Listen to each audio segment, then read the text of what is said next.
We're going to go right on to item 10D, receive a report and provide direction to staff regarding an ordinance to regulate the inspection, repair, and replacement of private Orangeburg sewer laterals at the time of sale of residential property. Honorable Mayor, Council members, the purpose of the presentation tonight is to seek policy direction from you for the regulation of the private lateral at point of sale. In the beginning, I will give you some general background on this issue and also factual information regarding this matter. And then City Attorney Mark Zaffarano will share with you, will give you an update how how other agencies around us regulate the private lateral at point of sale. I have also here tonight Dennis Bosch, who is the service manager for sewer system, and he will be able to help us with any answer what you might have. And also I have here for the first time Jim Birch, who is his second week as deputy for operation and maintenance for public services. The city provides sewer collection services for our city residents, and the city is responsible for effective management of this system. What effective management of a sewer system really mean that you want to keep the sewer in the system and also to minimize any additional inflow in the system by rainwater or groundwater. Considering this objective, that how important is to keep the sewer in and anything to flow in the system, the structural integrity of the system is very important. The system as a whole is made of sewer mains, and also, and you see on the board basically representation, you already saw this sketch before, but you see the sewer main running in the middle of the street, and also the connection to each home, which is called private lateral, the connection between the home and to the main. Based on the existing regulation and city policy, is the responsibility of the property owner to maintain, operate, and replace, if it's necessary, the private lateral, except if a standard clean-out is installed close to the property line, then will become the city's responsibility to maintain the so-called lower lateral, which is between the clean-out and the main. Considering the importance of the integrity of the system, is very important from what material this system is made of. Considering the age of the city, the majority of our system is made of clay, and only just in the main replaced in the last 10, 15 years are made of PVC or other plastic material. During the years between the 40s and the 60s, due to lack of available material, a so-called Orangeburg pipe was manufactured by the pipe supplier, in essence made of pressed wood chips. You see a very small piece on the table. I would not, that is Orangeburg pipe, exactly how is those private lateral are made of. I would not recommend for you to touch or to go too close, that they are not quite that sanitary at this time. You have also a map of the city showing the evolution of the city and the years of construction. And mainly the homes built between the 40s and 60s are the map is not very clear, but you can see that the years are specified. You see this area here between San Bruno and Angus, and then mainly all of this area, those areas between 280 in essence and Skyline Boulevard were built between the 40s and 60s. Our home stock in the city is about 12,000 residential homes, of which about half of those were built between the 40s and 60s, which basically is a good representation you can see on the map also.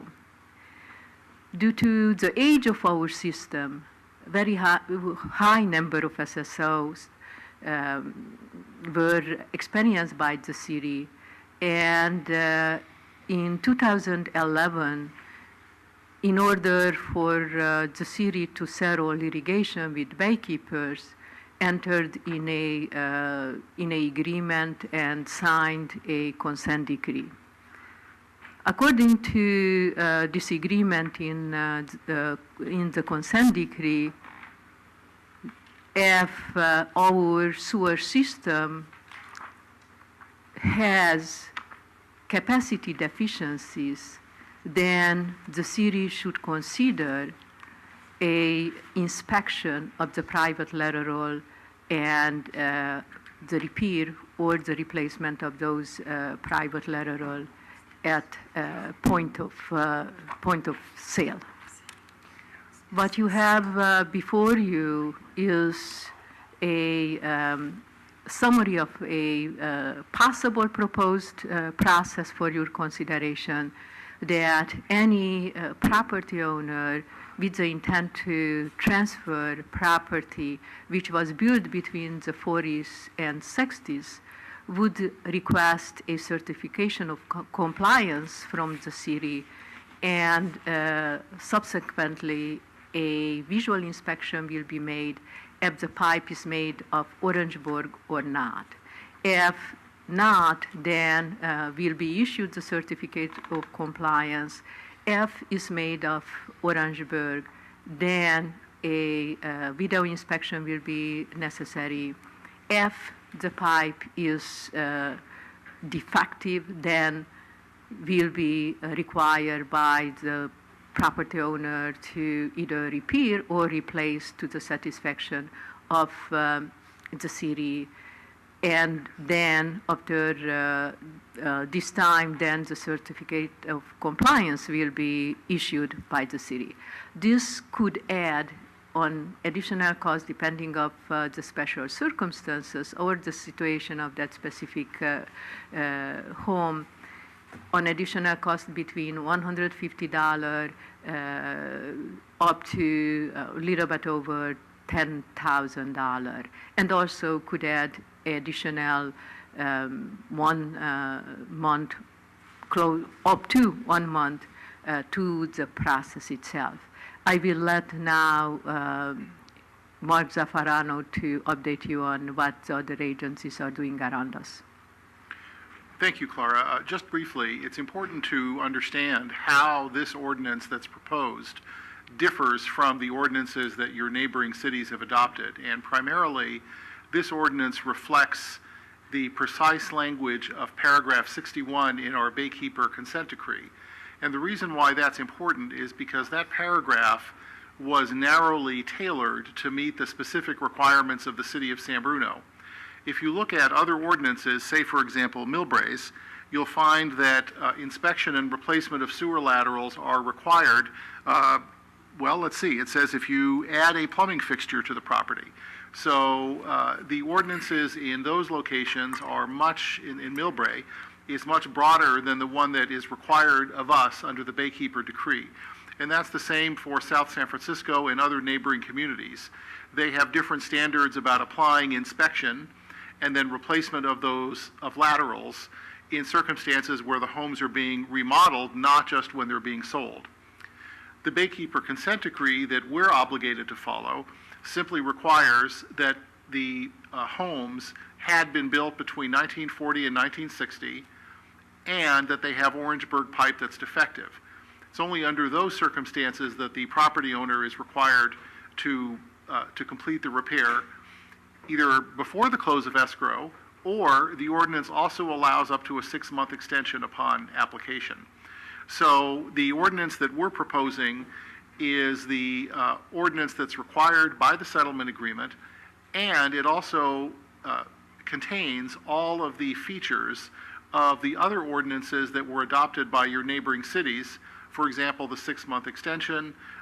There's exemptions if you've already replaced it in the last 5 years, and other things that we've talked about in the staff report.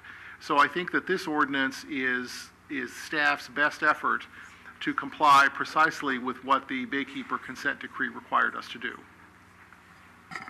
Be happy to answer any questions. Any questions? Through the chair, recently, last year, South San Francisco City Council voted down a point-of-sale ordinance on sewer laterals. And do you have any details on that as far as why they did that? And also, I guess the follow-up is what has been the argument on point-of-sale ordinances? Well, I think the main argument in favor of them is that they capture repairs of defective sewer laterals that would otherwise not be caught until the pipe fails catastrophically. Most of these Orangeburg pipes are pipes that have been in the ground for many, many years and that are leaking to some degree. And the situation right now is that if you're a property owner and you're selling your home and you have an Orangeburg pipe in there, the chances are it's defective and it's leaking. What's happening at the sale now is that the cost of a catastrophic failure of that pipe is being shifted to the buyer.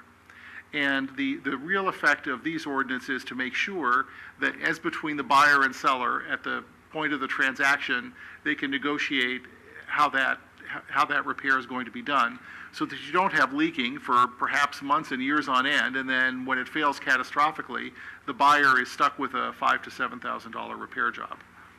And the 6-month extension it allows for it not holding up the sale. That's correct.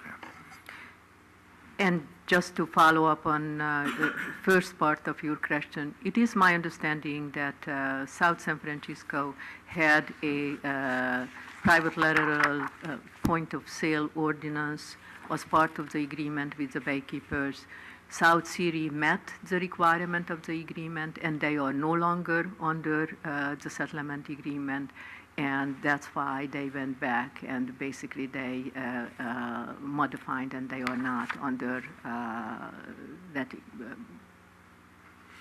ordinance questions? anymore. Through the chair. So out of our SSOs in 211 or 212, what were they and how many of them were lower sewer lateral? Overall, the number of SSO last year was 14, and the year before 12. Out of those total number, I don't know exactly what the number of, if I remember right, 2 were on private lateral. I am modifying my answer. The city does not report necessarily all of the SSO if they are not the city's responsibility. On what the city reports, the SSOs on lateral or mains, which are the city's responsibilities, and only just 25%, about 25% of all of the sewer laterals in the city has cleanouts. That means this number include a number of lateral SSO which are city's responsibilities. Okay, so this, obviously this is to help meet this requirement. I'll call it an obligation, whatever the word you want to use. Correct. However, if we were serious about this, then obviously it's beyond that scope of just 1940 to 1960. And the point of sale, as we talked, maybe we have 5% in a year, between 5 and 10% of houses sold in a year. Based on our information, about half of those, in average, in the last 5 years, in average, about 315 transfers took place for homes built during this time period. That basically half of the homes are built in that time period, and half of those built in that time period were transferred in the last 5 years. Right. So if truly the city wanted to have some aggressive program to try to take care of these situations, like the city of San Mateo does, they offer a program, a shared sewer lateral program, 50% up to $5,000. And they offer it, and then residents obviously see that as an opportunity, and then they go forward, not even in these criteria, they take the proactive approach. In this, we're going to the point of sale, which in essence, if we're only going to hit the folks within this period, 1940, 1960, and at point of sale, really, it's going to take decades and decades to truly bring up to a standard of what we're trying to achieve, or what supposedly everybody's, and put big stuff to the side, but what everybody's trying to achieve. So if I may, council member, I think that's a good point. The fact, though, remains that this ordinance, if adopted, would nevertheless capture 300 to 400 or 500 homes per year. So the other aspect of it is that this is certainly a first step, and it's a first step that's required by the Baykeeper Agreement. So the Baykeeper Agreement doesn't require us to solve the problem for every single home in San Bruno.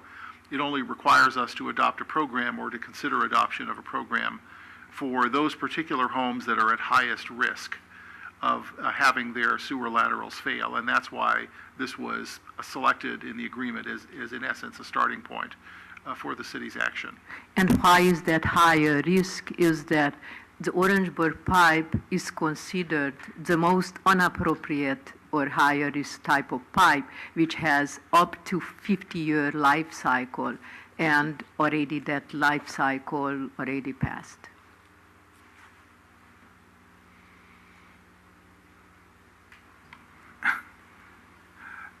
We got a problem with baykeepers, and so I mean, if it wasn't about baykeepers, then I'd have this issue about point of sale.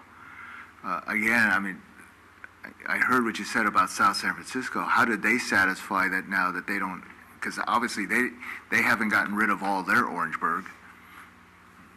So, I mean, what if we don't do this ordinance? How are we penalized, and what other options might we have? So there is an option in paragraph 61 of the agreement, which is on the first page of your staff report, and it says if you don't adopt such an ordinance, then you have to come up with a program, an alternative program, that is going to be addressing at least the same number of homes as would have been addressed by the program.